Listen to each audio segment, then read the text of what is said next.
everyone, what's going on? Welcome back to the channel. Welcome to the channel for that matter if you are brand new here, and thank you so much for clicking on this video, whether you're checking out this review early or after the fact, because this movie I'm talking about today is called Tethered, which is going to be releasing on March 18th in select theatres and video on demand, especially theatres in America, I believe. And I've got to give a big thank you to the awesome folks over at Gravitas Ventures for the early screener to this movie that I only saw a poster of and I actually didn't know the synopsis of before going into it. So I did go into it completely blind, no pun intended at all. And yeah, I was very intrigued to see as where this movie was going. So let's talk very quickly about the cast of Tethered. Alexandra Paul, Kareem Ferguson, Jared L. Cook, Brody Brett, and Chris Dem. And what is the plot of Tethered all around? Well, it's essentially around this character called Solomon, who lives in this forest woods, and he is very isolated. He lives by himself, and he kind of takes day by day in his life. But of course, with the movie's title Tethered, he always has a rope around his waist, which he has learned from being very, very young. And he's left 3 rules by his mum before she goes away.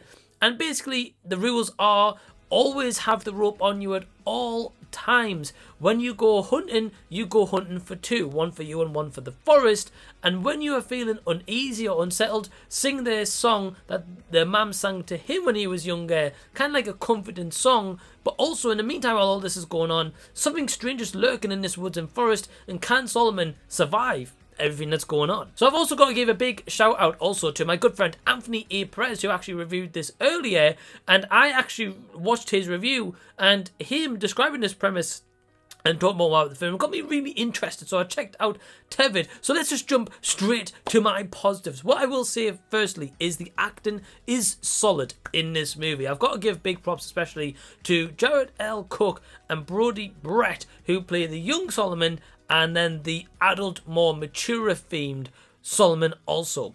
Those guys owned this role as playing this blind character. Now, when you have a character in a movie that maybe has a loss of sense, or whatever our 5 senses, if they have a loss of one of them, you automatically are going to feel for that character, but it also gives that character, right from the get-go, a vulnerability. So whatever happens in the movie, you can really sense that vulnerability and kind of follow along that journey and wonder, okay, well, how are they going to overcome maybe that vulnerability, whether they've had it suddenly due to an accident, whether they've had it all their life, whatever the case should be. The premise alone as well sounded really interesting, and I've got to say a part was executed really well. I was thoroughly interested in this execution of the movie, and a part I think that it played out pretty well. The cinematography in this movie is beautiful. I've got to say that it was really beauty to behold, because I believe this was maybe shot in North Carolina, or at least the premise is set there.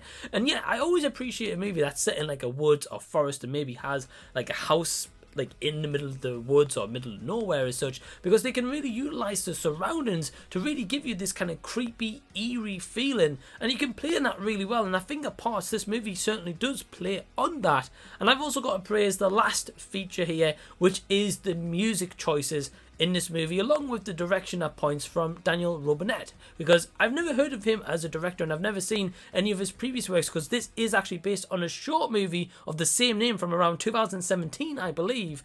And yeah, I think at parts there's definitely big potential in this movie. The music helps elevate that, especially at some certain scenes where we are getting more of that creepy eeriness factor play into the movie and playing into kind of our second and third act. And at parts the music helps execute more of that tension. Now, what I will say in terms of my negatives for Tethered is there's points at this movie where I was really invested. The first half an hour, I was on board. The last 20 minutes and kind of the last ending of the third act wasn't too bad. Again, I was kind of on board for that. The middle portion, however, I kind of felt like it was let down. It was kind of in a sense where we get the kind of the first 20-30 minutes explain about the mom and of course the younger Solomon character, and we get to learn that character. We already have this kind of bond feature.